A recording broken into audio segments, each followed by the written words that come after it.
Bonne foi, bonsoir bien-aimés. J'étais en train de vous raconter quelque chose avant, mais j'ai oublié de vous dire au sujet du mariage.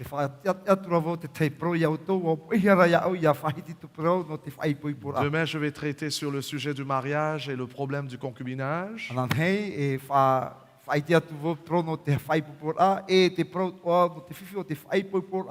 Je me rappelle lorsque j'étais à Vanuatu l'année dernière. Beaucoup de gens voulaient se faire baptiser, mais ils vivaient dans le concubinage. Je les ai dit, je ne baptise pas les gens qui vivent dans le concubinage. Il y a des personnes qui veulent se faire baptiser ici, mais ils vivent dans le concubinage.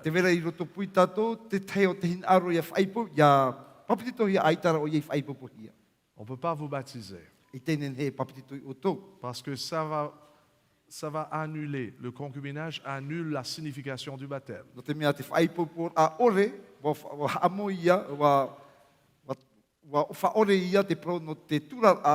baptême, ça veut dire se démarrer une nouvelle vie en Jésus. En laissant le péché derrière. Il y avait ceux qui, à Vanuatu, étaient déçus. Je dis non, c'est simple, va te marier. Surtout si vous savez que c'est la personne de ta vie. Finalement, il y a 239 mariages. À cause de ça, les gens se sont mariés. 480 quelques personnes se sont mariées. Il y a une dame qui est venue vers moi et dit, pasteur, merci. Cet homme était avec moi depuis 19 ans, jamais il m'a demandé la main.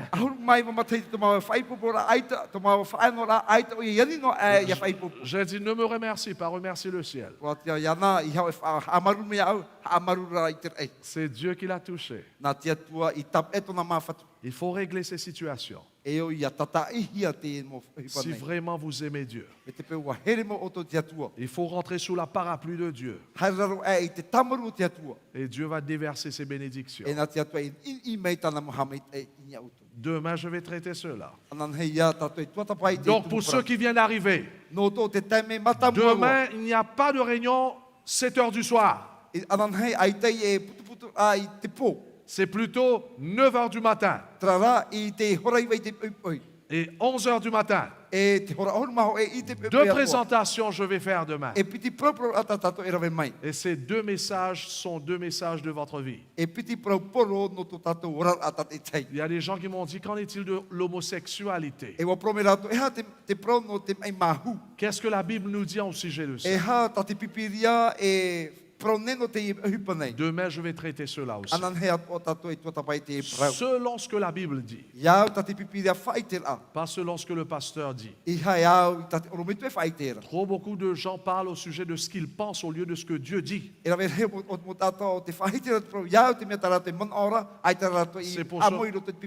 pour cela qu'on a tellement de religions ce soir. 41 300 et quelques différentes religions chrétiennes au sein du christianisme. Différents groupes avec différentes interprétations. Et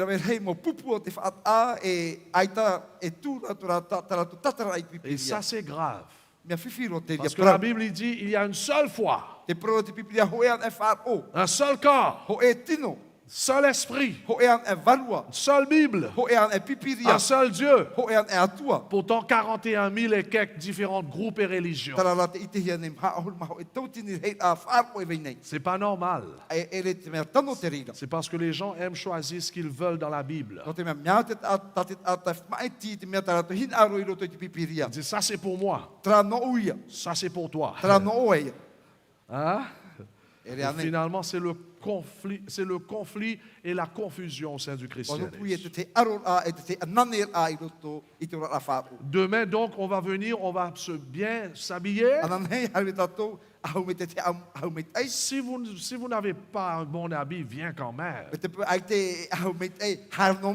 Mais si vous voulez honorer votre époux ou épouse, viens avec un bon Et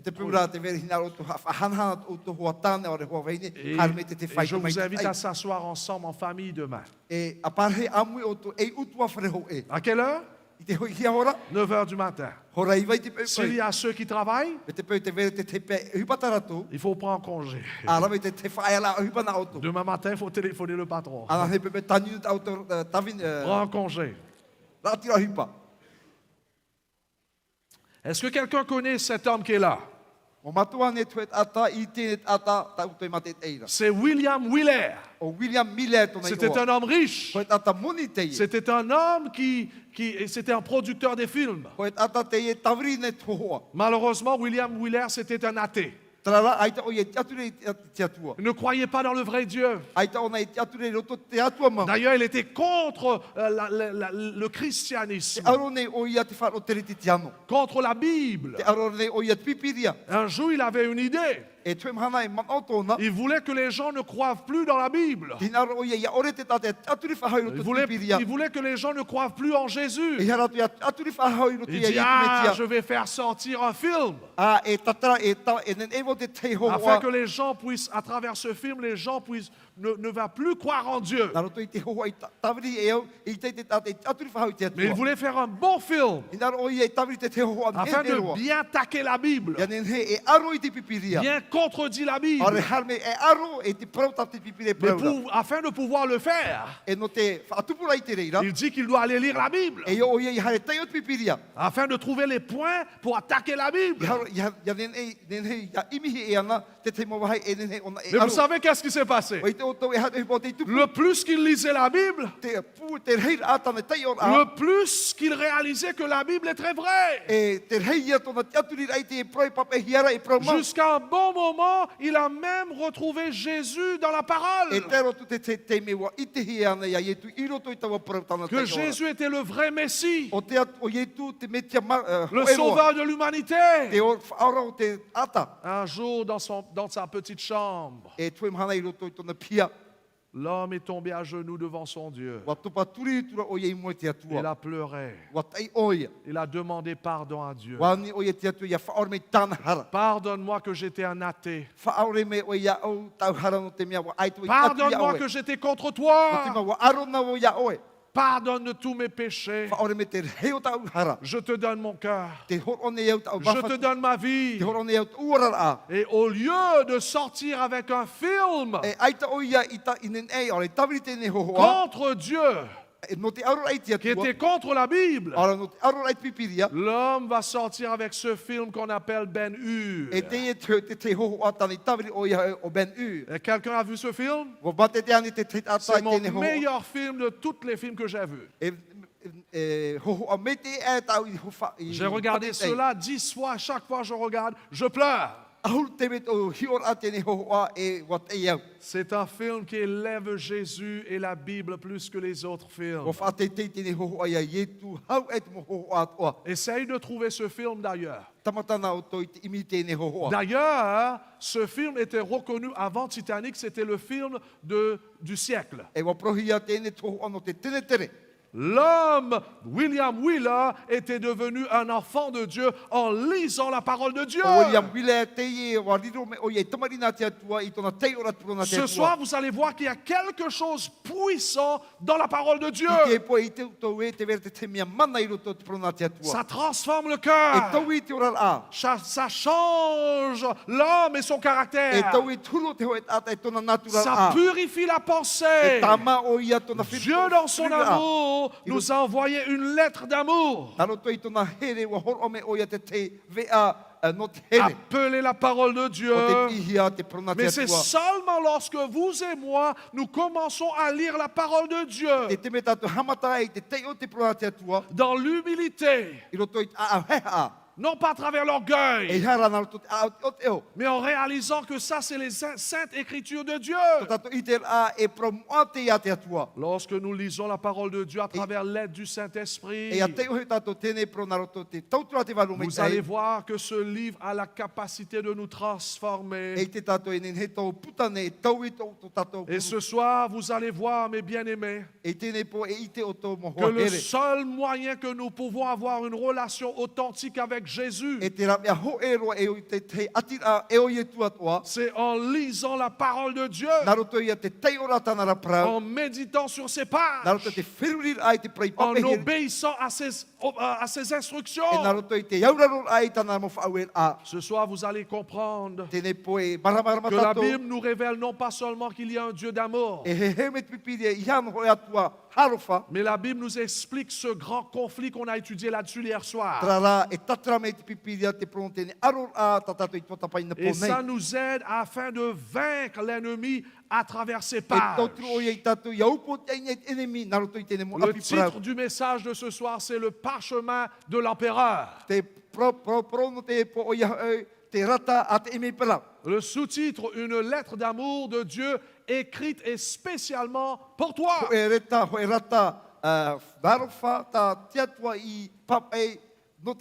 Prions le Seigneur.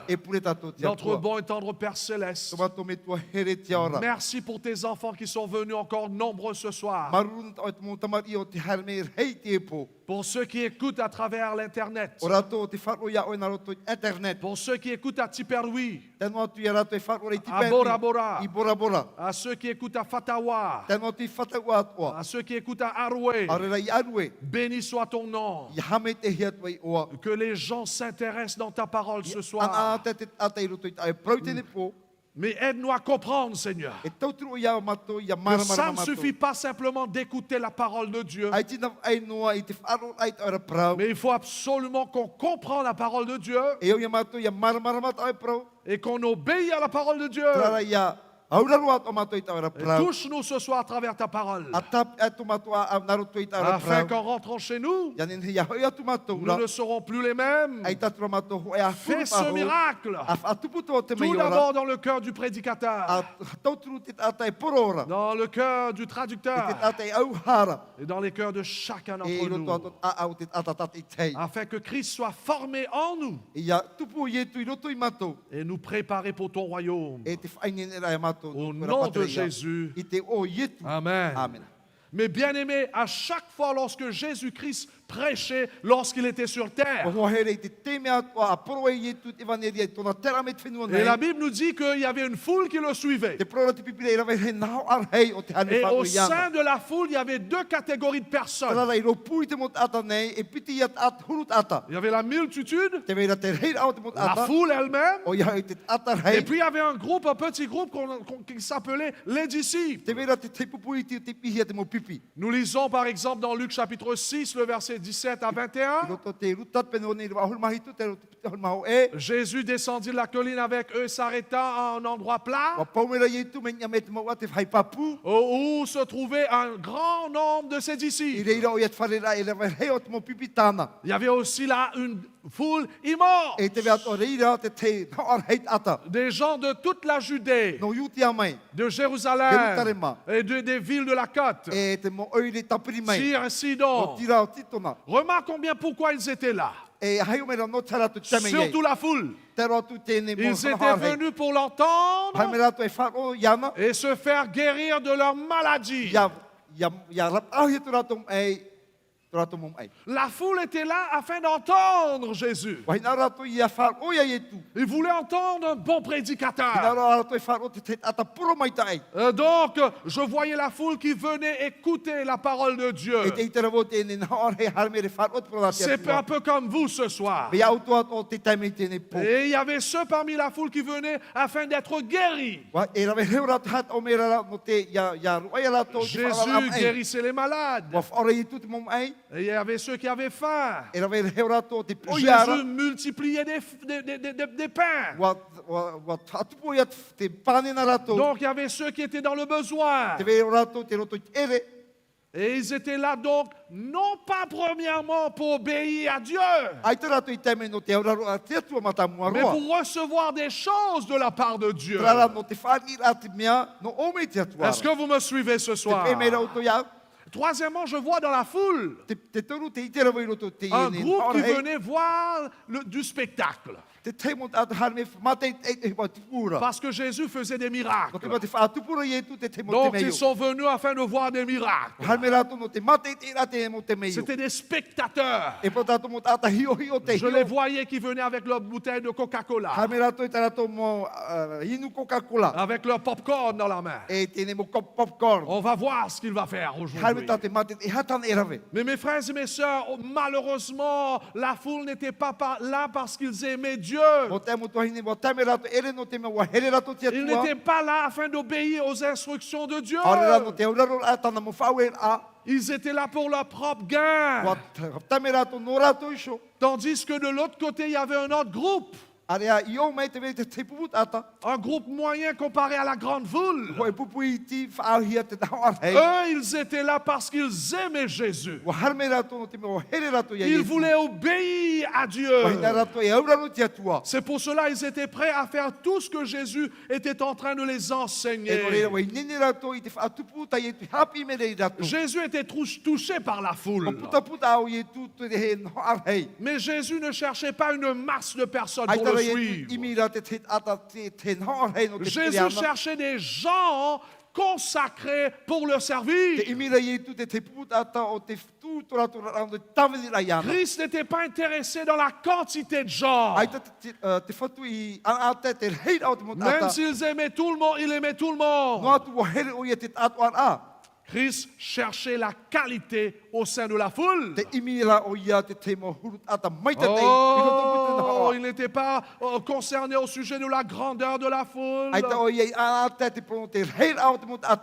Il cherchait des gens obéissants.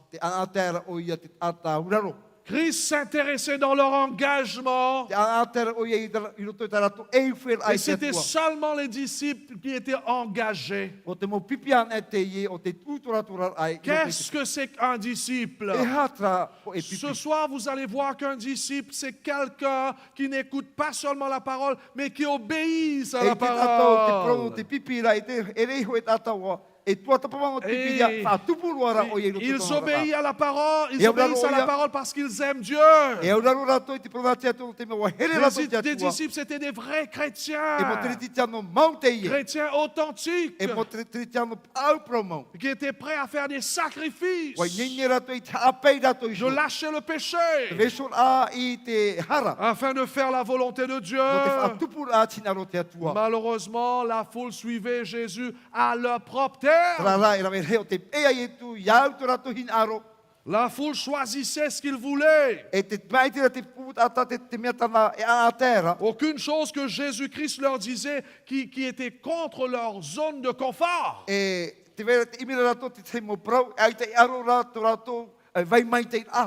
dit, ah, ça c'est pas pour moi. La foule picked and choose. How do you say that? Exactly. Maitina. Tandis que les disciples prenaient tout ce que Dieu disait. Ce soir, j'aimerais traiter une parabole avec vous qui va vous montrer qu'est-ce que c'est qu'un vrai disciple. Car c'est bien que vous êtes là ce soir. C'est bien que vous venez soir après soir. Mais laisse-moi vous donner un secret. Satan n'est pas contre que vous venez ici ce soir. Satan n'a pas un problème que vous venez ici ce soir. Le problème de Satan, c'est que si vous sortez ici et vous allez obéir à la parole de Dieu, c'est ça son problème. Parce que le jour où vous commencez à obéir à la parole de Dieu, c'est le jour où vous êtes libéré de la cage du Satan, comme on a vu hier soir. Donc ne pense pas que vous êtes des machos lorsque vous venez lever ici soir après soir. C'est bien que vous êtes là ce soir. Mais ça ne suffit pas. Beaucoup de gens vont à l'église, ils chauffent les bancs de l'église. Et ils pensent que chaque fois lorsqu'ils viennent à l'église, Dieu est en train de mettre un petit crochet à côté de leur nom. Hein? Ils pensent que Dieu est satisfait. Dieu va être satisfait seulement lorsque vous obéissez à la parole. Et ce sont les disciples qui obéissent à la parole. La foule, ils viennent vides. Émotionnellement, peut-être ils sont touchés par la parole. Mais ils retournent chez eux vides. Parce qu'ils ne sont pas prêts à obéir à la parole. Qui êtes-vous ce soir? Car c'est seulement les disciples qui vont être sauvés lorsque Jésus revient. Lisons la parabole de ces deux constructeurs. Jésus dit, c'est pourquoi quiconque entend ces paroles que je dis et les met en pratique. Et les met en pratique sera semblable à un homme prudent qui a bâti sa maison sur le roc. La Bible continue en disant, la pluie est tombée. Les torrents sont venus. Les vents ont soufflé. Et se jeter contre cette maison. Elle n'est point tombée parce qu'elle était fondée sur le roc. La Bible continue. Le verset 26 maintenant. Mais quiconque entend ces paroles que je dis et ne les met pas en pratique sera semblable à un homme insensé, un homme imbécile qui a bâti sa maison sur le sable. La pluie est tombée, les torrents sont venus, les vents ont soufflé et ont battu cette maison. Elle est tombée et sa ruine a été grande. La question que je vous pose ce soir, c'est ceci. Qui sont ces deux constructeurs? Je pense qu'on est satisfait du fait que celui qui a bâti sur le roc, c'est un vrai chrétien.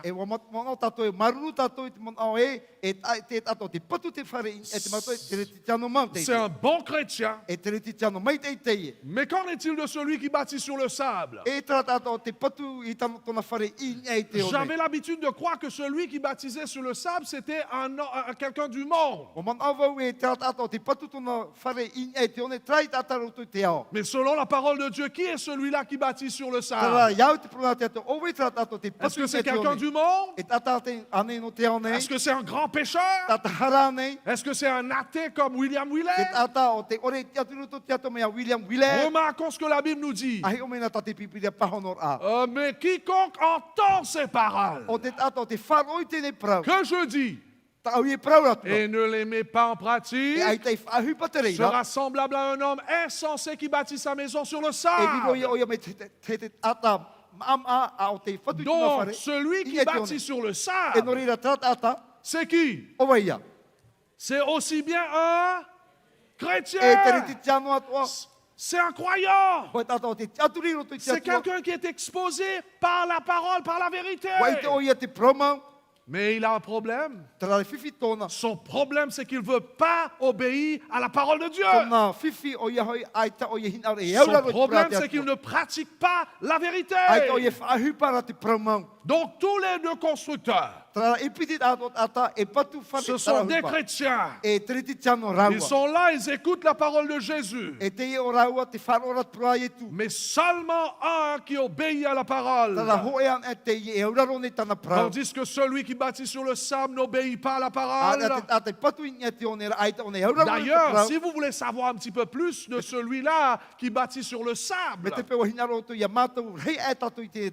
il faut lire un petit peu plus avant. Remarquons bien comment la parabole démarre. C'est pourquoi quiconque entend ces paroles que je dis et les met en pratique sera semblable à un homme prudent. Vous voyez, la parabole démarre avec ce mot, c'est pourquoi. Qu'est-ce que ça veut dire le mot c'est pourquoi? Lorsque vous voyez un mot c'est pourquoi, qu'est-ce que cela veut dire?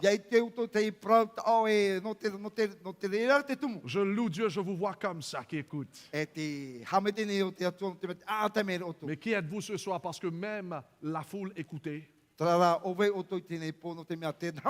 que vous êtes prêts à obéir à la parole? Ce soir, on veut savoir qui nous sommes. Depuis lundi, vous êtes ici. Mais c'est très fort possible que vous êtes que la foule. Est-ce que vous êtes vraiment un disciple? Que veut dire c'est pourquoi? Le mot c'est pourquoi veut dire que ce que Jésus dit, ou ce que Jésus va dire, est relié de ce qu'il avait dit avant. Vous comprenez là? C'est pourquoi, c'est-à-dire Jésus était en train de dire quelque chose, et puis il dit c'est pourquoi là il donne la parabole. Donc, si on veut savoir qui sont ceux qui bâtissent sur le sable comparé à ceux qui bâtissent sur le roc, il faut voir ce que Jésus-Christ disait avant, c'est pourquoi. Et on va voir quel type de chrétiens ils étaient, ceux qui ont bâti sur le sable. Est-ce que vous êtes prêts maintenant? Écoute ce que Jésus va dire. Ceux qui me disent, je prends dans le verset 21. Avant, on était dans le verset 24. Hein? Un petit peu plus avant. Et on va voir qui sont ces chrétiens. Ceux qui me disent Seigneur, Seigneur, n'entreront pas tous dans le royaume des cieux. Mais celui-là seul qui fait la volonté de mon Père qui est dans les cieux. Jésus continue en disant le verset 22. Plusieurs me diront ce jour-là, Seigneur, Seigneur, n'avons-nous pas prophétisé par ton nom? N'avons-nous pas chassé des démons par ton nom? Et n'avons-nous pas fait beaucoup de miracles par ton nom? Écoute ce que Jésus va dire. Alors je leur dirai ouvertement, je ne vous ai jamais connus. Retirez-vous de moi, vous qui commettez l'iniquité. Vous qui commettez le péché. Donc, mes frères et mes sœurs, amis invités, qui sont ces personnes-là ici? Remarquons bien que c'était des chrétiens. Ceux qui bâtissent sur le sable, ils appelaient Jésus comment?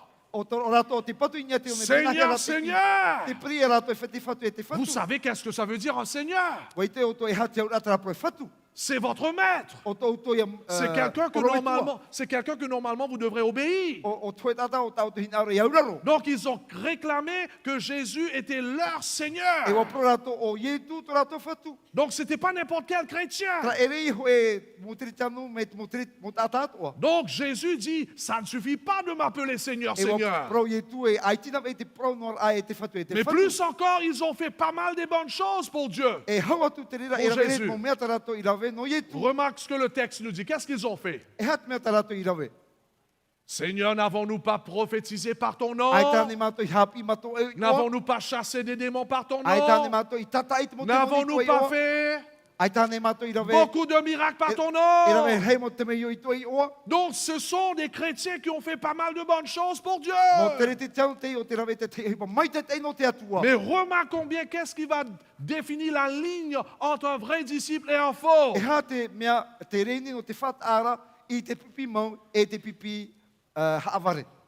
Qu'est-ce qui va mettre une séparation entre ces deux catégories de personnes? Plusieurs me diront en ce jour-là. Qu'est-ce que ça veut dire en ce jour-là? C'est le jour du jugement. Aujourd'hui, beaucoup se disent des chrétiens. même des disciples. Mais selon la Bible, le jour arrivera où Dieu va prononcer le jugement sur les chrétiens. Et Dieu va séparer entre ceux qui ont bâti sur le roc et ceux sur le sable. Ceux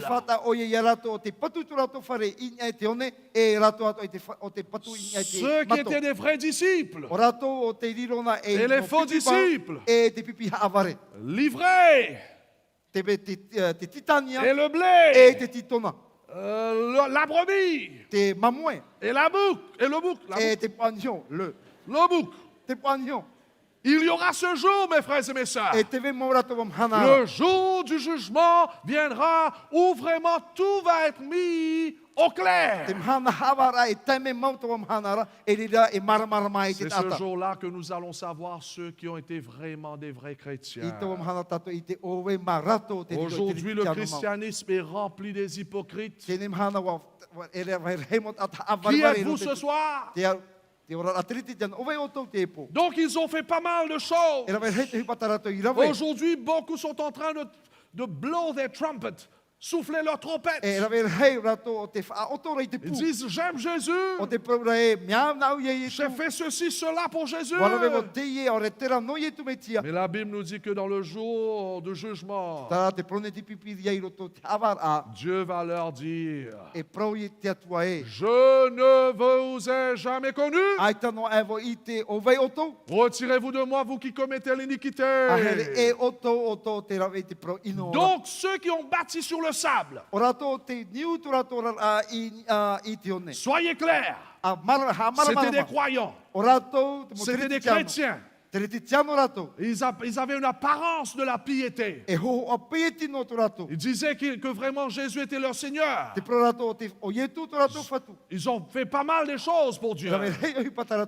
Ils sont allés à l'église. Ils ont fait des prières. Ils ont donné l'argent aux pauvres. Ils ont fait construire les grandes églises et cathédrales. Ils ont fait pas mal de sacrifices. Mais le jour du jugement, c'est là que nous allons voir leur vraie nature, leur vrai caractère. Oh, mes frères et mes sœurs, il faut comprendre ce qui se passe dans ce texte.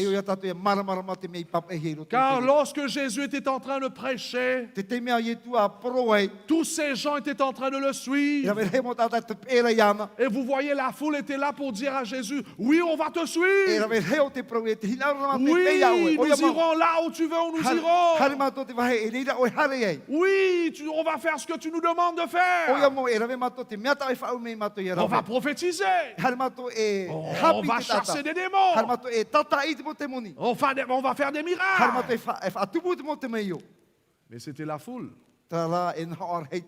Et c'est là que Jésus va faire comprendre qu'est-ce que ça veut dire d'être un vrai enfant de Dieu. Qu'est-ce qu'un vrai disciple? Et Jésus va expliquer ce que ça veut dire de lui suivre. Jésus va leur dire, ça ne suffit pas simplement d'être avec la foule, de me suivre là où je m'en vais. Ce que vous devrez faire, c'est de faire la volonté de mon Père. Ceux qui me disent Seigneur, Seigneur n'entreront pas tous dans le royaume des cieux. Mais celui-là seul qui fait la volonté de mon Père qui est dans les cieux. Et je vous demande la question ce soir, que veut dire de faire la volonté du Père qui est dans les cieux? De faire la volonté de Dieu, c'est de bâtir sa maison sur le roc.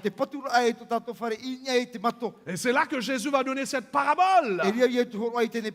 Ma question pour vous maintenant, c'est ceci. Qu'est-ce que ça veut dire le roc? Qui est le roc? C'est qui? C'est Jésus lui-même. Paul nous explique dans 1 Corinthiens chapitre 10, le verset 4. Ils ont tous bu du même breuvage, j'en parlais du peuple d'Israël. Même breuvage spirituel. Car il buvait de ce roc, voilà le mot. Roc spirituel qui les suivait, et ce roc était Christ.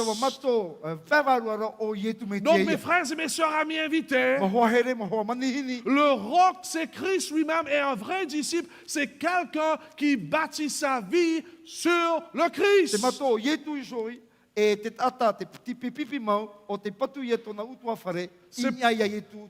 C'est pour cela dans la statue de Daniel d'ailleurs, le roc qui venait écraser toute la statue,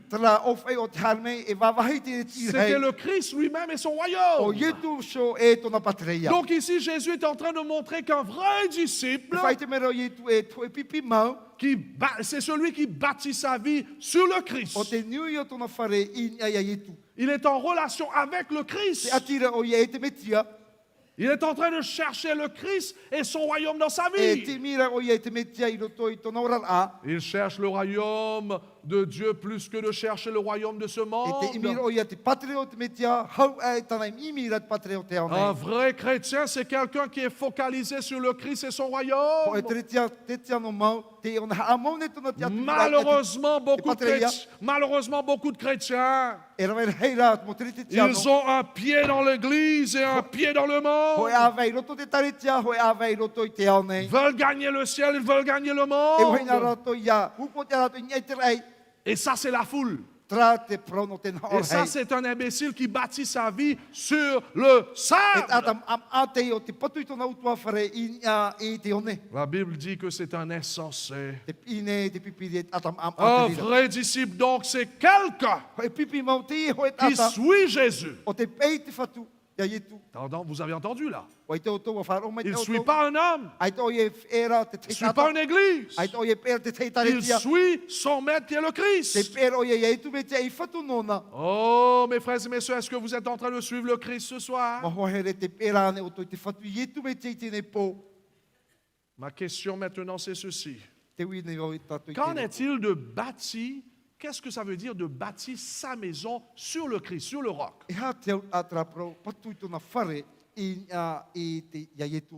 Que veut dire la maison?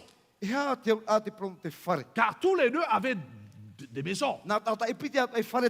Une maison quand même. Que représente la maison? Car d'être un disciple, c'est de bâtir sa maison. C'est un processus de construction. C'est la construction. C'est pas le truc d'un jour, ça. Vous voyez là? C'est de bâtir. Que représente la maison ici? Qui veut essayer?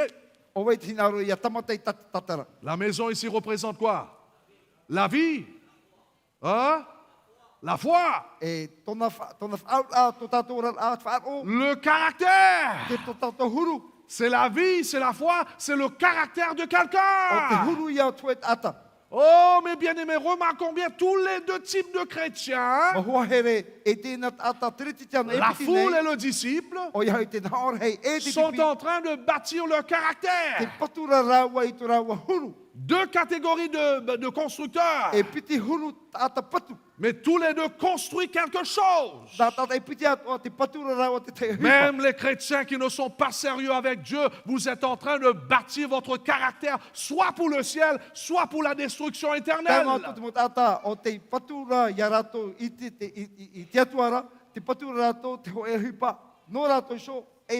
Oh, le point c'est ceci ce soir. Est-ce que vous êtes en train de bâtir votre caractère en faisant des bons choix dans la vie?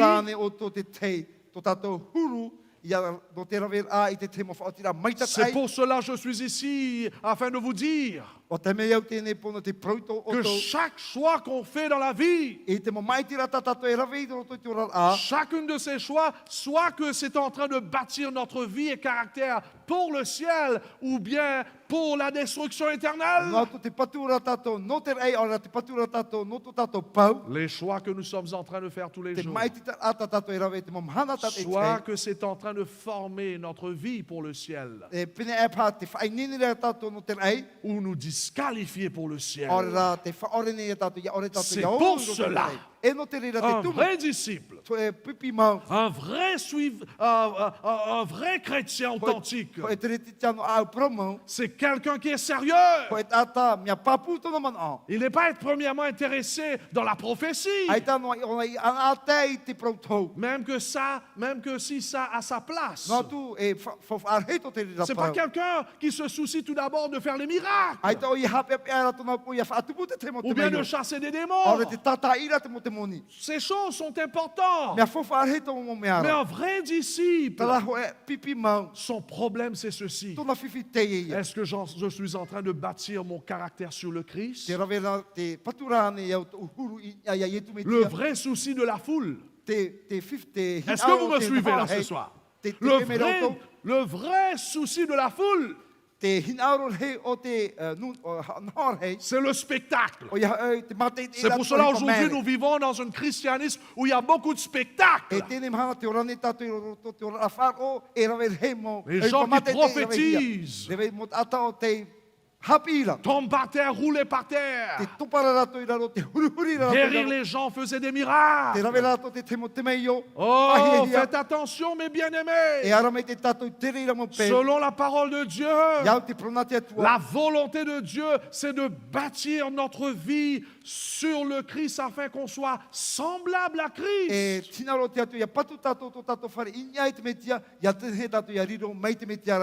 Un vrai disciple, il réalise donc qu'il y a un travail d'interne au fond du cœur qui doit être fait.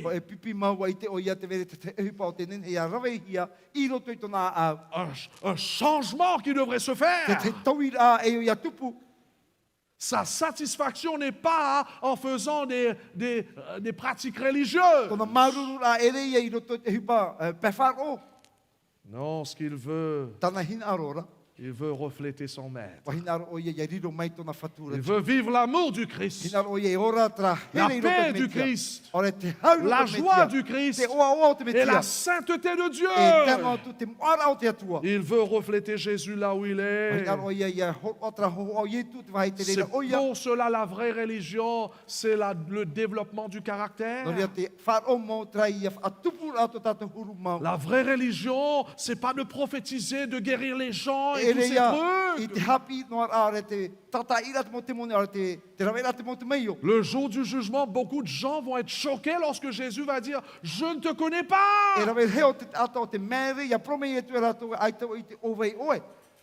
vraie religion, c'est de vivre comme Jésus a vécu. Donc un vrai disciple, c'est quelqu'un qui est connecté à Christ. Comme la fondation d'une maison est ancrée dans le roc. Un vrai disciple est ancré en Christ. Maintenant, ma question c'est ceci. Comment est-ce qu'on développe notre relation avec le Christ? Ne rate pas cela. Ne rate pas cela. Beaucoup de gens ils disent qu'ils ont une relation intense avec le Christ. Qu'est-ce que ça veut dire d'avoir une relation authentique avec le Christ? Écoute ce que la parole de Dieu nous dit. C'est pourquoi quiconque entend ces paroles, mais plus que ça, ces paroles que je dis, et les mets en pratique, sera semblable à un homme prudent qui a bâti sa maison sur le roc. Ce qui démontre que nous avons une relation avec le Christ,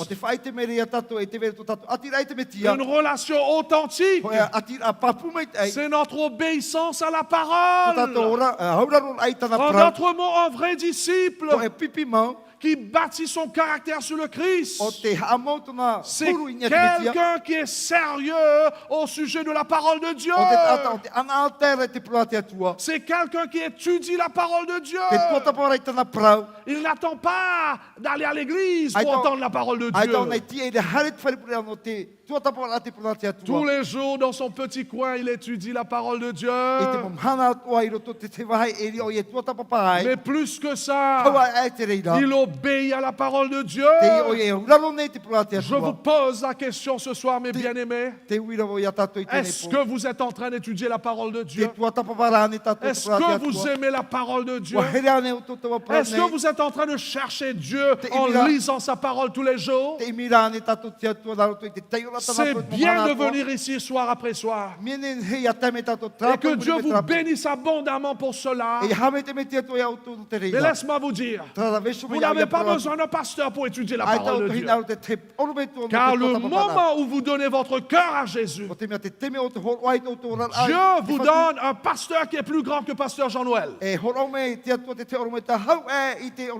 son nom, c'est le Saint-Esprit. Est-ce que quelqu'un peut dire Amen? Son nom, c'est le Saint-Esprit. Et si vous allez étudier la parole de Dieu dans l'humilité, non pas en faisant semblant que vous savez toutes choses dans la parole, mais si vous humiliez-vous devant la parole de Dieu, si vous cherchez le Saint-Esprit dans votre vie, en lisant la parole de Dieu, vous allez non pas seulement entendre la voix de Dieu, vous allez comprendre la parole de Dieu. Et il va vous donner une puissance afin de vous permettre d'obéir à la parole de Dieu. C'est ça un vrai disciple. Est-ce que vous êtes un vrai disciple ce soir? Ou bien vous êtes que la foule? Qui êtes-vous ce soir? Car de bâti sur le roc. De bâtir sur le roc, c'est de dévorer la parole de Dieu. Amen. C'est de manger la parole de Dieu.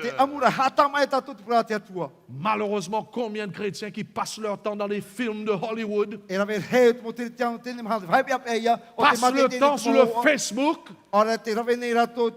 et puis chaque week-end, ils viennent dans l'église comme si c'était un saint qui chante dans la chorale. On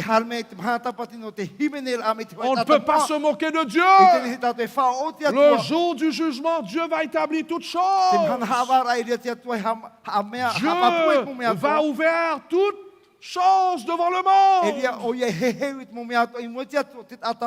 Malheureusement, la foule a passé le temps dans le Facebook, peut-être.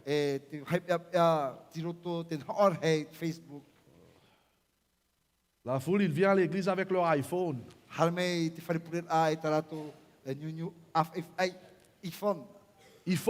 iPhone.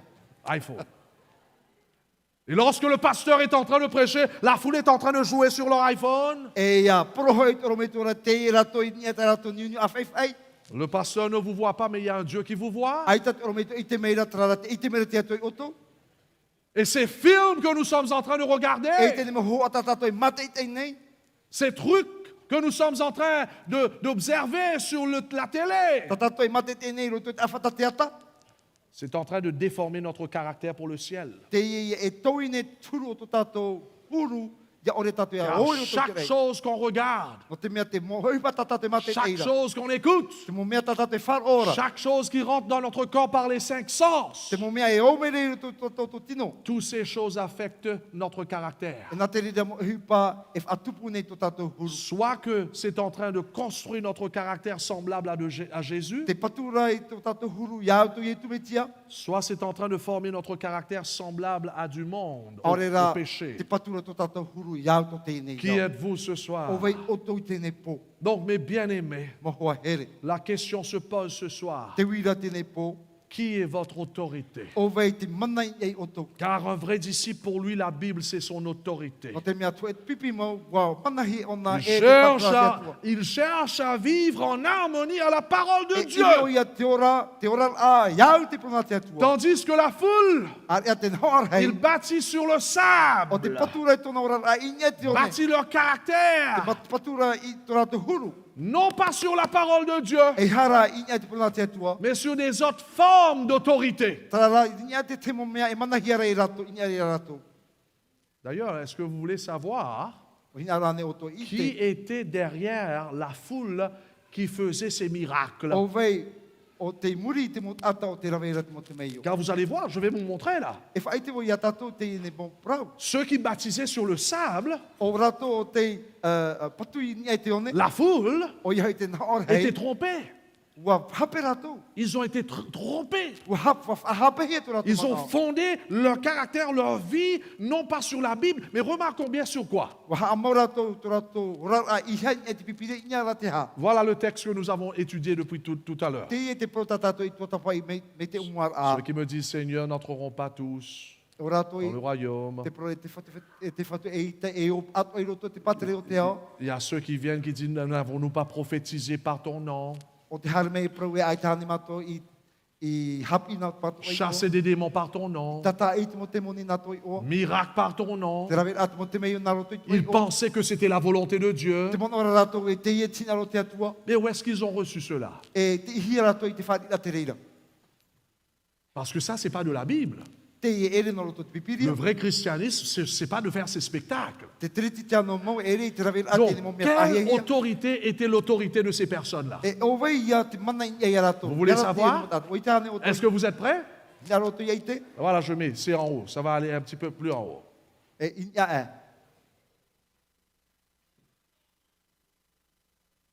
Voilà, on était là, prenons le verset 15. Gardez-vous des faux prophètes. Ils viennent à vous en vêtements de brebis. Mais au-dedans, ce sont des loups ravisseurs.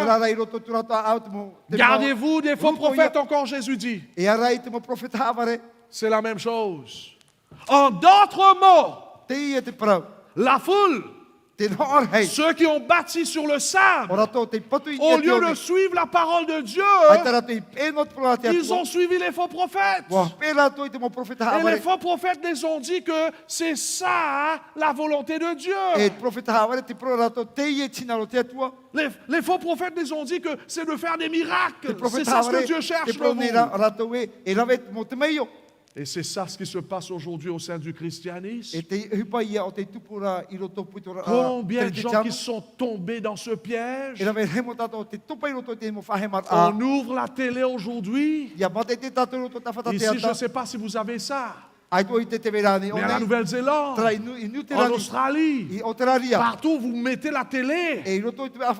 On voit ces quantités des églises, ces prophètes soi-disant qui sont en train de faire des miracles.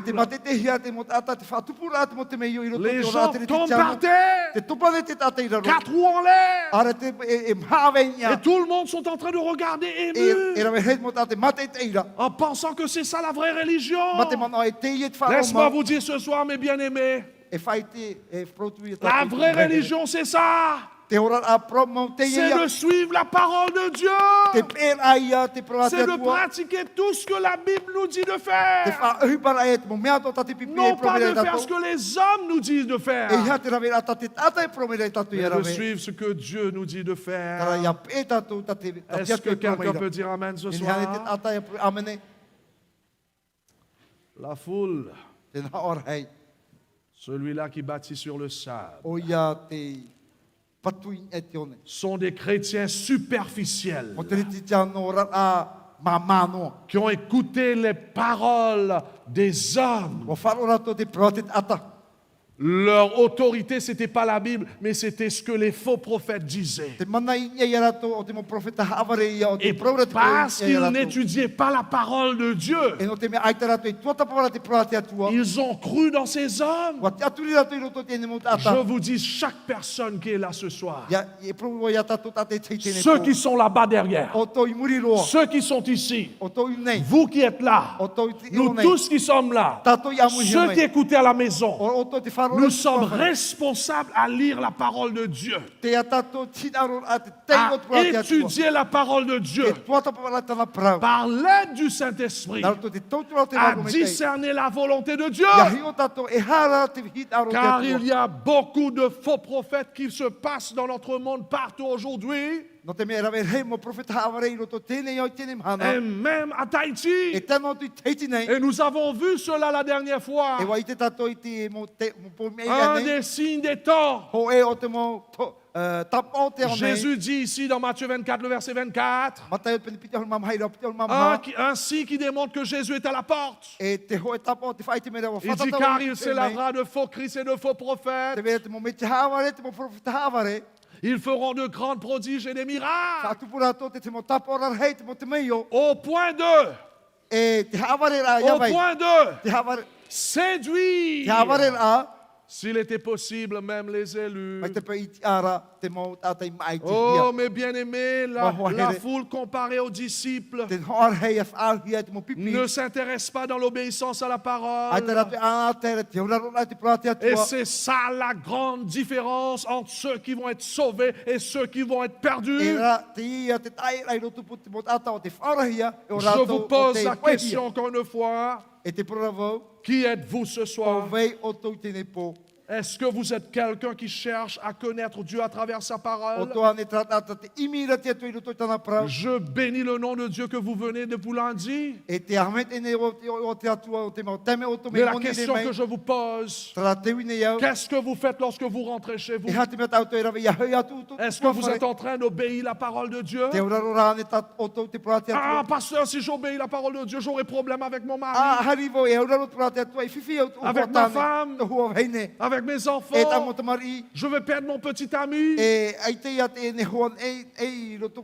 Oh, tu vas perdre tous ces gens. Et la Bible me dit que tu vas avoir le royaume des cieux. Tu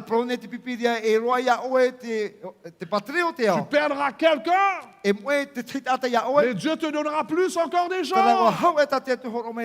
Soyez sages. Comme cet homme qui a bâti sur le roc. Beaucoup de chrétiens sont en train d'être entraînés par les faux prophètes. Parce qu'ils ne connaissent pas la Bible. Même des chrétiens. Ils ne sont pas en train d'étudier la Bible pour eux-mêmes. Oh, mais pour un disciple, vous savez pourquoi la parole de Dieu est aussi importante? Vous savez pourquoi la parole de Dieu est aussi importante? Jean dit au commencement était la parole. Et la parole était avec Dieu. Et la parole était Dieu. Vous voyez pourquoi la parole de Dieu est aussi importante? Parce que la parole de Dieu, c'est la voix de Dieu. C'est Dieu lui-même qui parle à ses enfants. Je vous dis ce soir, il y a quelque chose de spécial dans la parole de Dieu. C'est une bombe atomique qui change la vie de quelqu'un. Jésus dit ici, les paroles que je vous ai dites sont esprit et vie. Je vous dis ce soir, ce qui est spécial avec la parole de Dieu, c'est que ça contient la vie de Dieu. Pour celui qui médite sur la parole, la parole nous donne la vie. La vie de Dieu. On reçoit cette vie en étudiant la parole de Dieu. Ce qui est spécial avec la parole de Dieu, c'est que lorsque nous recevons la vie de Dieu, ça transforme notre vie. Et c'est ça ce que nous voyons dans l'histoire de la création. Lorsque Dieu parle, les choses changent. Toutes ces choses autour de nous, toute la création de Dieu existe parce que Dieu parle. Il parle toutes choses en existence. En effet, sans la parole de Dieu, personne parmi nous ne serait vivant ce soir. C'est la parole de Dieu qui nous rend vivants. Mais lorsque nous étudions la parole de Dieu, on reçoit la vie de Dieu en nous. Ça nous transforme. William Wheeler a étudié la parole de Dieu. Sa vie était transformée. Là, vous comprenez pourquoi beaucoup de chrétiens Ils vont à l'église pendant des années et des années. Mais leur cœur reste dur. Vous savez pourquoi? Parce qu'ils ne lisent pas la parole de Dieu. Ils ne méditent pas sur la parole de Dieu. Là, vous comprenez pourquoi vous êtes dans l'état que vous êtes ce soir.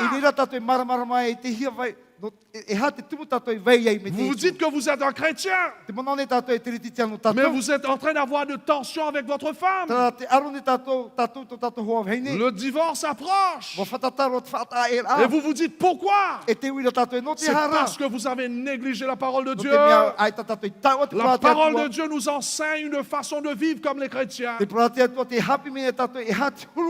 si vous vivez dans votre propre façon, si vous suivez des autres autorités, votre vie va descendre et vous allez casser la figure.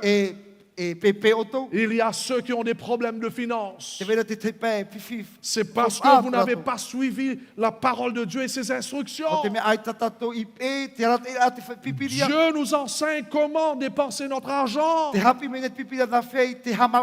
êtes en train de dépenser votre argent dans le bingo. Vous êtes en train de tromper Dieu dans votre argent. Et vous allez casser la figure. Il y a ceux qui sont déprimé ce soir. Et vous êtes en train de se poser la question, pourquoi je suis déprimé? Il y a ceux qui ont la dépression ce soir. Et vous voulez vous suicider ce soir. Et vous êtes en train de demander la question, pourquoi? La parole de Dieu nous dit pourquoi. Beaucoup de gens qui veulent se suicider, ils le font parce qu'ils gardent de l'amertume dans leur cœur. Et pourtant la Bible nous dit, pardonnez-vous les uns les autres, comme moi je vous ai pardonné. Mais il y a ceux qui ne veulent pas pardonner. Et cette amertume dans votre cœur, cette haine dans votre vie, est en train de créer un cancer spirituel qui va vous détruire. Je vous lance ce défi ce soir. Retournez à la parole de Dieu. Soyez obéissants à la parole de Dieu. Dieu va vous guérir. La parole de Dieu va vous purifier et redresser. Amen. Ne dis pas amen si vous n'allez pas suivre la parole de Dieu.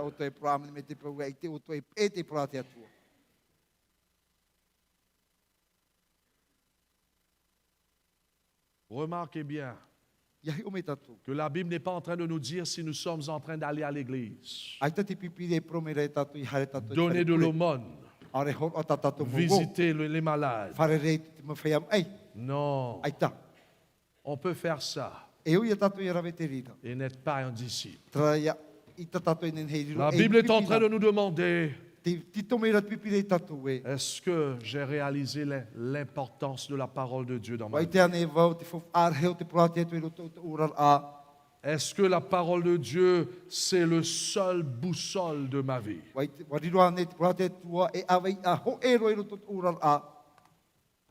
Parole de Dieu nous donne la vie. Elle crée la foi. Elle produit des changements. La parole de Dieu effraie le diable. Produit des miracles. Soulage le cœur. La parole de Dieu transforme notre caractère. Elle change nos circonstances. Elle nous donne la joie lorsque nous sommes tristes. La parole de Dieu nous aide à vaincre l'adversité. Elle nous protège des tentations. Elle nous donne de l'espoir. Elle nous donne une puissance. Elle nettoie nos cerveaux. La parole de Dieu nous donne la vie éternelle. Malheureusement, beaucoup de ceux qui se disent des chrétiens, ils ne sont pas en train de bâtir leur vie sur ce livre. Ils ne sont pas en train d'obéir à la parole de Dieu. Matthieu chapitre 6, le verset 7, le verset 26 nous dit, ils entendent la parole de Dieu, mais ne le mettent pas en pratique. Je vous dis tous ce soir, vous pouvez dire que vous aimez Dieu, mais si vous n'aimez pas sa parole, vous avez un gros problème. La Bible vous dit que vous êtes un insensé. Vous pouvez être quelqu'un qui va à l'église, faire des choses pour votre église, mais il est impossible d'aimer Jésus sans aimer sa parole. Est-ce que vous êtes en train de passer du temps dans la parole de Dieu tous les jours? Je vous lance ce défi. Trouve un temps à passer dans la parole de Dieu tous les jours. Ferme la télé. Mets dans une boîte. Donne le pasteur. Si vous ne savez pas gérer la télécommande, balance tout dehors avant que ça détruise votre âme. Malheureusement, la foule était en train de fonder leur vie sur des fausses autorités. Je ne peux pas terminer en vous disant quelque chose ce soir. En vous disant des choses ce soir. Car vous savez qu'est-ce que ça veut dire le sable? Le roc, c'est la fondation, c'est la parole de Dieu, c'est Jésus et sa parole. Le sable, c'est les fausses autorités. Et on a vu une de ces fausses autorités. Les faux prophètes. Laisse-moi vous donner 4 fausses autorités ce soir. Ce sont des autorités qu'on ne peut pas dépendre là-dessus. Et beaucoup de chrétiens sont en train de fonder leur vie sur ces fausses autorités. Il y a une de ces fausses autorités qu'on appelle la tradition. Qu'est-ce que c'est que la tradition? Nous avons toujours fait de la sorte. Est-ce que vous me suivez ce soir? Il y a des chrétiens qui entendent la parole de Dieu comme vous ce soir. Ils sont touchés par le message. Mais en rentrant chez eux, ils n'obéissent pas à la parole de Dieu. Au lieu de suivre la parole, ils suivent les traditions. Mais dit, pasteur, ce que tu dis est vrai. Mais nous avons toujours fait de la sorte. Tradition va garder des milliers de chrétiens hors du ciel. Est-ce que vous êtes des vrais disciples? Posez-vous la question, votre croyance est-il fondée sur la parole ou sur les traditions des hommes? Une autre fausse autorité encore. La coutume, les cultures. Ah, il y a beaucoup de gens qui fondent leur vie, leur croyance sur la coutume et les cultures. Il y a des bonnes choses dans la culture. Il y a aussi bien des mauvaises choses. Qu'est-ce que c'est que la culture? La coutume. Tout le monde le fait. Au lieu de suivre Jésus à travers sa parole, beaucoup sont en train de suivre la masse, la foule. Vous allez perdre votre âme. Il faut suivre la parole de Dieu. Car c'est ça la volonté de Dieu. La raison. Il y a ceux qui suivent la raison. La logique. Pour eux, ce n'est pas censé ce que la Bible dit ici. Donc ils disent, ça, c'est pas pour moi. Au lieu de servir la foi, afin de suivre Dieu par sa parole, ils basent leur croyance sur leur raisonnement. Tandis qu'il y a un autre groupe parmi la foule. Ils suivent Dieu par leur émotion. C'est-à-dire, on a le sentiment que c'est juste. Au lieu de suivre la parole de Dieu, car c'est seulement la parole qui est juste, ils suivent leurs sentiments. Laisse-moi vous dire ce soir, mes bien-aimés, tous ces quatre ne sont pas fiables. Tous ces quatre viennent de l'homme. Et hier, on a vu que l'homme, tous ont péché et sont privés de la gloire de Dieu. Hier, on a vu que l'homme est courbé vers le mal, vers le péché, vers le moi. C'est pour cela, tout cela est contaminé par le péché, par le moi, par l'amour du monde. À cause de notre nature pécheresse, on ne peut pas dépendre sur ces quatre choses. Parce que notre nature est courbée vers le péché. Ce que vous et moi, nous avons besoin ce soir, c'est un standard parfait qui nous mènera dans la vie éternelle. Et c'est la parole de Dieu qui est ce boussole qui nous mène vers le ciel. Est-ce que quelqu'un peut dire Amen? La Bible nous dit cela. Chaque parole de Dieu est entièrement vraie. Est-ce que vous croyez cela? Est-ce que vous croyez que vous pouvez dépendre dans toute la parole de Dieu? La foule ne croit pas dans toute la parole de Dieu. Mais un disciple croit. Qui êtes-vous ce soir? Oh, mes bien-aimés, on a besoin de la parole de Dieu ce soir. Et un vrai disciple a compris cela. Jésus dit, si vous demeurez dans ma parole, vous êtes vraiment quoi? Mes disciples. La Bible ne dit pas si vous demeurez dans la tradition, vous êtes mes disciples. Ou bien dans la culture. Vous savez pourquoi un disciple a besoin de la parole? Si vous demeurez dans ma parole, vous êtes vraiment mes disciples. Ainsi vous connaîtrez la vérité. Et la vérité vous rendra libre. Hier, nous avons parlé au sujet de la cage. Que par nature, nous sommes nés dans cette cage. Par nature, nous sommes prisonniers du diable. Prisonniers du péché. Prisonniers de ses vices mondains.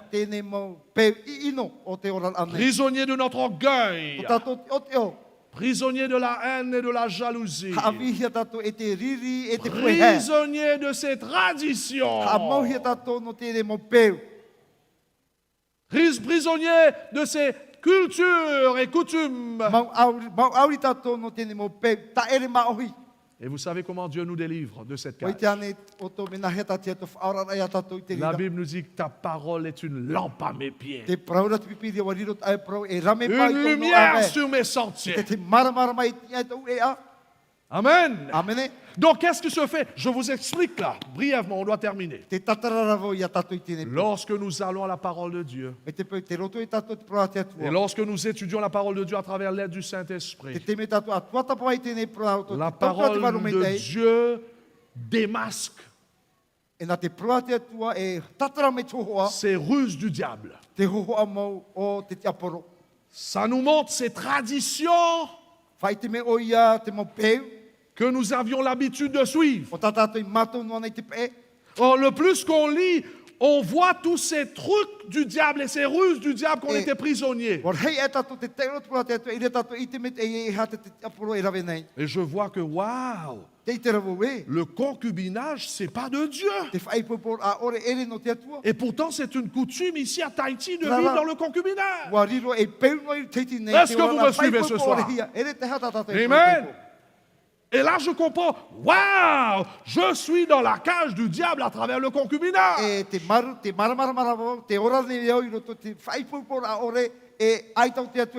Mais parce que j'aime mon Dieu, parce que je réalise qu'il y a un ciel à gagner, qu'il y a un enfer à éviter,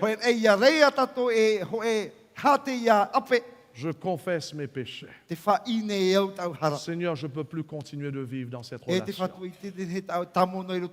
Car cette relation du concubinage n'est pas de ta parole. Je renonce à cela. Non pas seulement que je confesse mes péchés, mais je délaisse mes péchés. Car la Bible me dit non pas seulement que le concubinage, c'est un ruse du diable.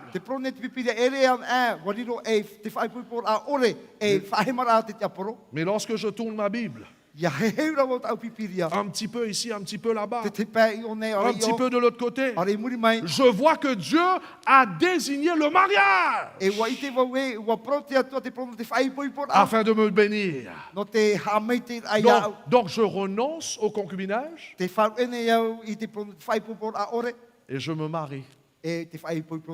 J'invite Dieu au sein de ma famille. Jésus enlève cette malédiction à travers son sang. Et à travers mon obéissance, je suis délivré de cette cage. Amen. Amen.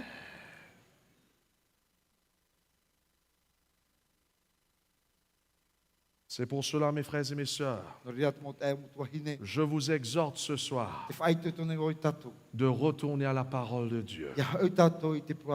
Nous allons vivre dans un dernier temps où les gens vont plus vouloir étudier la parole de Dieu. Écoute ce que la Bible dit. Nous avons parlé du signe des temps. Regarde ce que la Bible dit. Car le temps viendra où les hommes ne voudront plus savoir de l'enseignement authentique.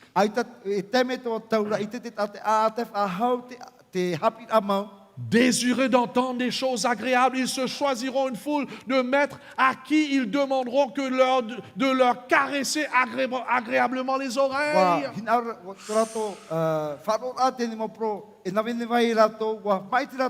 Est-ce que vous entendez cela ce soir?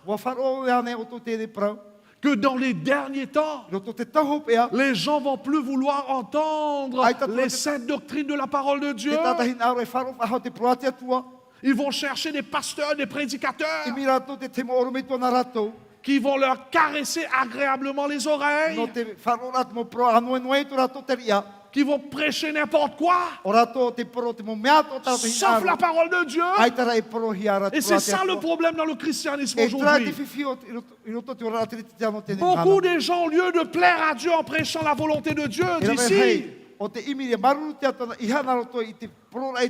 ils sont en train d'amuser les gens, caresser des gens avec des philosophies d'hommes, avec des traditions, avec de la coutume. Nous sommes dans ce temps-là. Paul continue en disant, ils détourneront l'oreille de la vérité pour écouter des récits de pure invention.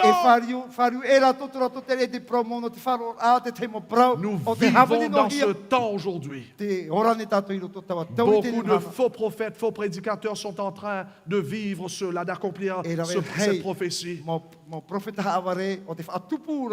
ne veulent pas entendre la vérité parce que la vérité dérange. La vérité nous rend nus. Nous montre nos défauts de caractère. Et celui qui aime le péché ne veut pas entendre la vérité. Mais un disciple, il veut entendre. Il aime son Dieu. Il aime le ciel trop. Il veut obéir à son maître. Combien vous et moi, nous avons besoin d'entendre la vérité. Car c'est ça ce que Dieu nous a donné afin de nous préparer pour le ciel. Toute écriture est inspirée de Dieu. Combien de parties? Quelle partie? Toute écriture. L'Ancien Testament, le Nouveau Testament. D'ailleurs, lorsque Paul disait ça, il n'y avait pas encore le Nouveau Testament. Pas encore. Donc Paul parlait surtout de l'Ancien Testament. Et pourtant, aujourd'hui, beaucoup de gens disent, ah, moi, l'Ancien Testament, c'est pas mon truc. Mais si c'est pas ton truc, t'es la foule. T'es un insensé qui bâtit ta maison sur le sable. Toute écriture est inspirée de Dieu, utile pour enseigner la vérité. Et regarde ça, regarde ça. Réfuter l'erreur. L'écriture est là pour réfuter les traditions des hommes. Réfuter les coutumes. Corriger les fautes et former à une juste manière de vivre. Et c'est ça le problème. Beaucoup ne veulent pas être corrigés. Un disciple, il veut être corrigé. Parce qu'il aime son Dieu. Remarquez quel est l'objectif de la parole, l'évangile. Afin que l'homme de Dieu soit parfaitement préparé et équipé pour faire toute action bonne.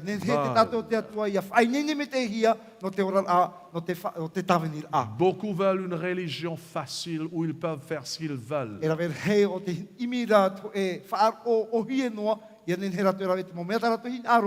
C'est pas dans la Bible cela. Si tu veux être sauvé, il faut obéir à la parole de Dieu.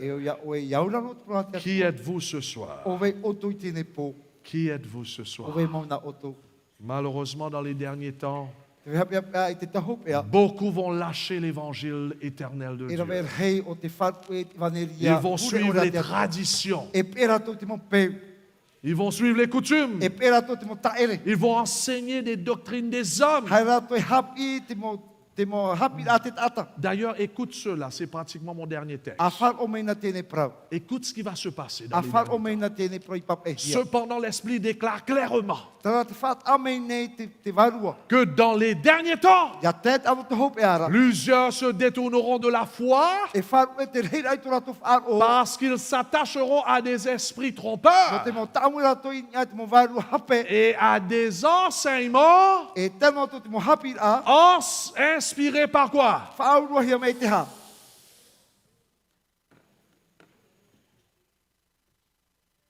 Ça, c'est pas le pasteur qui vous a dit. Là, vous comprenez pourquoi le christianisme est dans une confusion ce soir. La parole est mélangée avec des traditions, des doctrines de démons. La semaine prochaine, je vais traiter ces doctrines de démons. Parce que je ne suis pas ici pour vous amuser, mes frères et mes sœurs. Je ne suis pas ici pour ça. Parce que le jour du jugement, Dieu va me poser la question. Qu'est-ce que vous avez fait avec ces âmes que je t'ai données à Papeïta Mataya? Je suis responsable de vous dire toute la vérité. Et vous êtes responsable à obéir à votre Dieu. C'est pour cela que je vous dis ce soir, chaque personne est libre à faire ce qu'il veut. Après avoir entendu ces vérités. Vous n'avez pas besoin de rester à la maison. Viens écouter à la parole de Dieu. Vous ne serez pas forcé de suivre ce que vous entendez.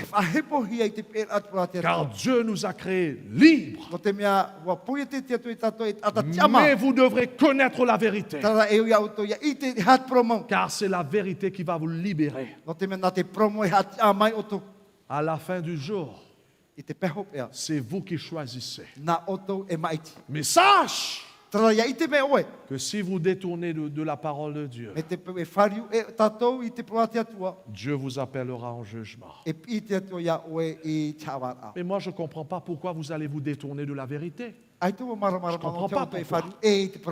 Parce que cette Bible, cette parole va nous amener dans l'éternité. Dieu a réservé des milliards d'années pour nous. Et le plan de nous sauver vient de cette parole. Non pas d'un pasteur. Non pas d'un prêtre. Le plan du salut n'est pas révélé à travers une église. Le plan du salut est dans la parole de Dieu. Dévorez la parole de Dieu. Mangez la parole de Dieu. Étudiez la parole de Dieu. Et vous serez avec le Christ lorsqu'il revient. Oh, mes bien-aimés, Jésus appelle chacun d'entre nous ce soir. Remarquons bien pourquoi nous avons besoin de développer le caractère. Pourquoi nous avons besoin d'obéir à la parole de Dieu. Selon cette parabole.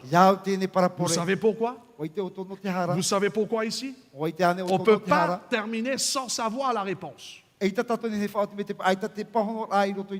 Selon la parabole, pourquoi c'est important d'obéir à la parole de Dieu? Vous savez pourquoi? Parce qu'il y aura la tempête qui va frapper ces maisons. Il y aura des tempêtes qui vont venir et tester et éprouver chaque personne sur terre. Même les chrétiens, superficiels ou spirituels. Et c'est seulement notre obéissance aujourd'hui qui va nous préparer pour ces tempêtes qui viennent bientôt. Lorsque nous étudions l'Apocalypse, nous voyons que ça ne va pas être facile dans les derniers temps. Chaque personne va être éprouvée. Mais celui qui a le Christ a la vie. Celui qui bâtit sur le Christ à travers sa parole, en obéissant à sa parole, lorsque ces tests vont venir, nous serons inébranlables. Amen. Amen. C'est pour cela que ça vaut la peine de suivre le Christ. C'est pour cela que ça vaut la peine de lâcher le monde derrière. C'est pour cela que ça vaut la peine de renoncer à toute forme de péché et de commencer à obéir à la parole de Dieu. Et la bonne nouvelle, c'est ceci. La grâce de Dieu va nous fortifier à obéir sa parole. Nous n'avons pas besoin de s'inquiéter. Beaucoup de personnes me disent, pasteur, je suis faible. Je veux obéir à la parole de Dieu. J'ai essayé de le faire, mais je tombe encore. Je vous lance un défi ce soir. Va vers le roc. Va vers le roc. Va vers Jésus. Plaidez votre cause. Confessez vos péchés. Reçois Jésus dans votre vie. Et c'est lui qui va vous donner une puissance à vivre selon sa parole. Est-ce que nous pouvons dire Amen? J'avais rencontré un homme. Voilà, c'est là. J'étais en Nouvelle-Zélande. Et voilà, j'étais en train de prêcher dans une grande église.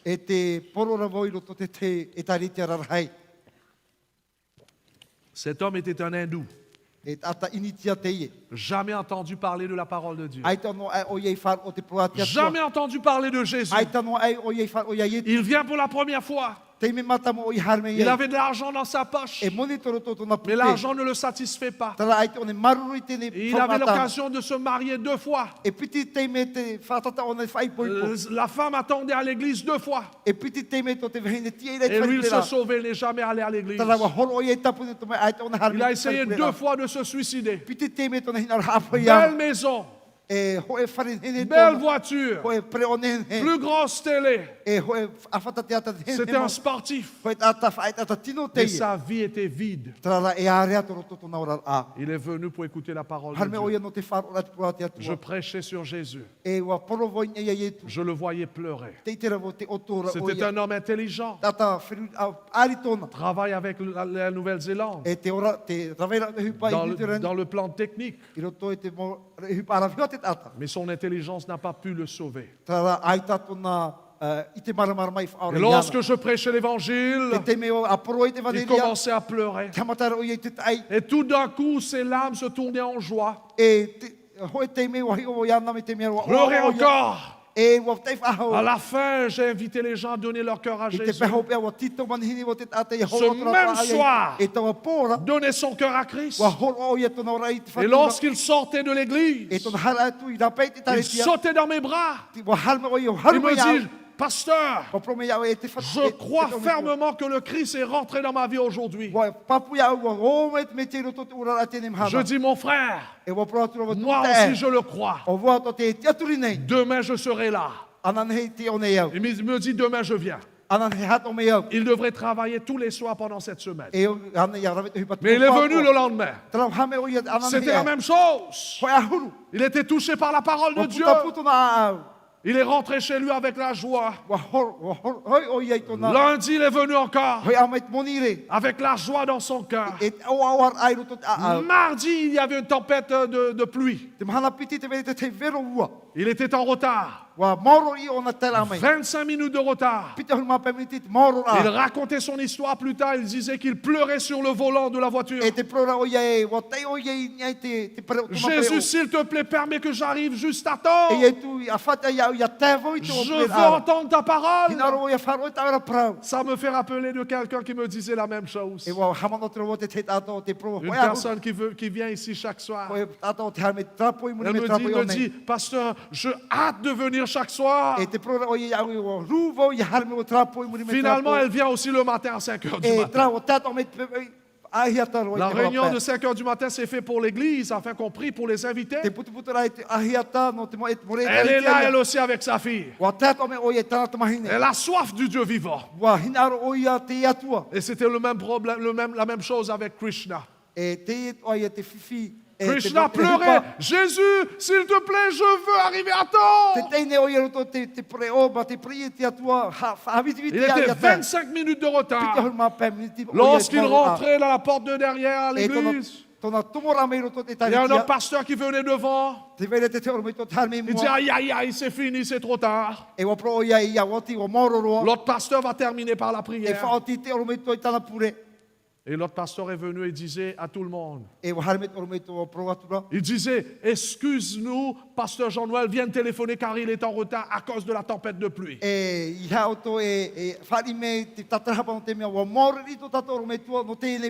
en retard moi aussi. Et lorsqu'il entendait ça, il dit, yes. Et j'étais derrière lui, je posais ma main sur lui, je dis, yes. Il était content, il m'a serré dans les bras. Le lendemain, je ne l'ai pas vu. J'avais peur. Je dis, qu'est-ce qui s'est passé? Est-ce que l'ennemi est venu le tenter? Il est découragé? Est-ce que vous me suivez là? Chaque fois lorsque vous n'êtes pas là, mon cœur est brisé. Parce que le Satan ne veut pas que vous soyez là. Je rends gloire à Dieu que vous êtes là tous les soirs pour beaucoup d'entre vous. Ne laissez pas le diable vous coincer devant cette télé. Ne laissez pas votre copain, petit ami, ne laissez pas ces gens vous tromper. Il y a une bénédiction dans l'écoute à la parole de Dieu. Amen. Ah oui. Finalement, je ne l'ai pas vu. Je dis, Seigneur, fais quelque chose pour lui. Le lendemain, j'étais dans l'office. Dans mon office, et j'ai entendu frapper sur la porte. J'ouvrais la porte, c'était lui. J'étais content. Vous savez qu'est-ce qu'il a fait? Il avait une Bible dans sa main. Littéralement, devant moi, il s'est mis à genoux. Il dit, pasteur, pardonne-moi, je n'ai pas pu venir hier.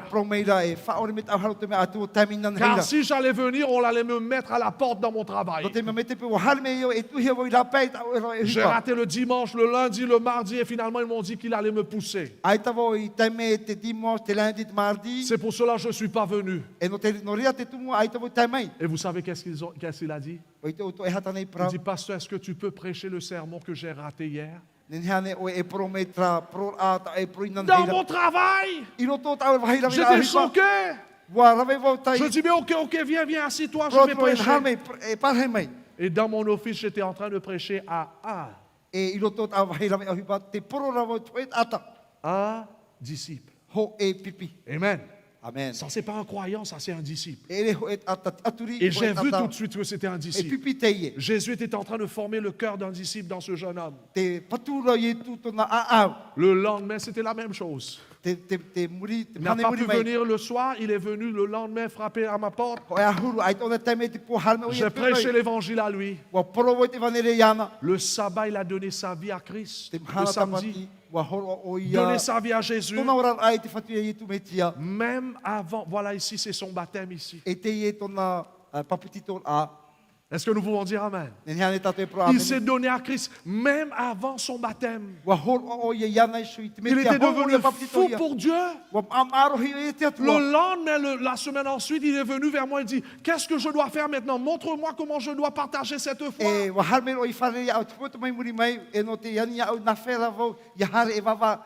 Un vrai disciple, mes frères et mes sœurs, c'est quelqu'un qui veut partager sa foi. Non pas de chauffer les bancs. Vous pensez que vous venez ici, vous êtes un grand candidat du ciel. Un disciple, lorsqu'il reçoit de Dieu, il veut partager aux autres. Avant son baptême, il avait gagné 7 personnes pour le Christ. Avant son baptême. Et parmi ces 7 personnes, il y avait une fille. Et cette fille a gagné 32 personnes pour le Seigneur. Amen. Ce qui m'a touché avec lui, vous savez c'est quoi? Après son baptême, je l'ai vu un jour.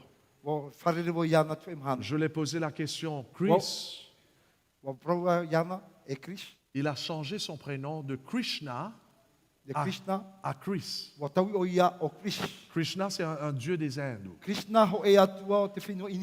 Chris, c'est notre sauveur. Qu'est-ce que quelqu'un peut dire Amen? Je l'ai rencontré et je lui ai posé la question, Chris, qui a remporté la victoire entre les All Blacks et les Australiens? Parce qu'il aimait le rugby. Je dis, mais il me dit, qui a remporté? Je dis, je ne sais pas, je n'ai pas ce truc à la maison. Ça, c'est pour la foule, ça. Ça, c'est pas pour les disciples. À moins qu'on est en train de regarder les choses qui nous amènent vers Dieu. Amen. Alors, vous êtes tranquille, vous ne dites pas Amen, là. Hein? Et finalement, Chris me dit, mais je ne sais pas. Je dis, mais comment tu ne sais pas? Tu aimes ces trucs, tu as la plus grande télé chez toi. Tu as toutes les chaînes chez toi. Il me dit, est-ce que je t'ai pas dit? Je dis non. Qu'est-ce qui s'est passé? Il dit, mais j'ai vendu mon truc. J'ai plus la boîte. Je dis, mais qu'est-ce que tu fais maintenant? Il me dit, mais attends, j'ai une autre télévision, attends, je vais te montrer. Il va dans sa voiture, il enlève sa Bible. Il dit, c'est ça ma télé. C'est ça ma télé. C'est ça mon sport. Pendant 28 ans, il me dit, J'ai gaspillé ma vie sur ces trucs. J'ai plus le temps à perdre dans cela. Ma vie, c'est mon Dieu et sa parole. Je suis en train de me préparer pour le ciel. Mes frères et mes sœurs, où se trouve votre focus ce soir? Est-ce que vous êtes un vrai disciple ce soir? Ou bien vous êtes seulement un croyant? Je l'ai marié après 2-3 ans. L'octobre qui vient, là, il va aller étudier afin de devenir un pasteur. Amen. Qui vous êtes ce soir? Ça ne suffit pas de suivre la foule. Il faut donner votre vie à Jésus. Et il faut démarrer une nouvelle vie.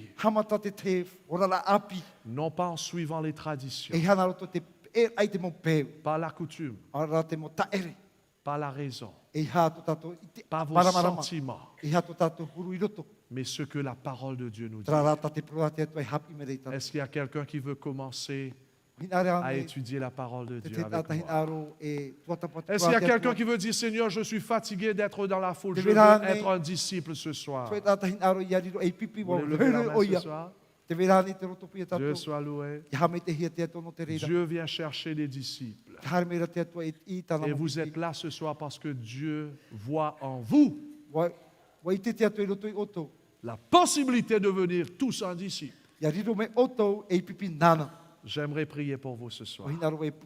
Ceux qui ont besoin de la prière, levons-nous.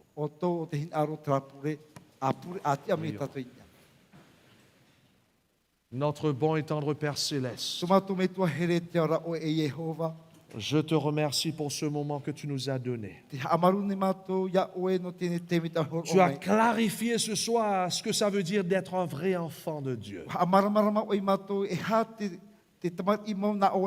Un vrai disciple, c'est quelqu'un qui bâtit sa vie sur Christ. C'est quelqu'un qui a une relation avec le Christ.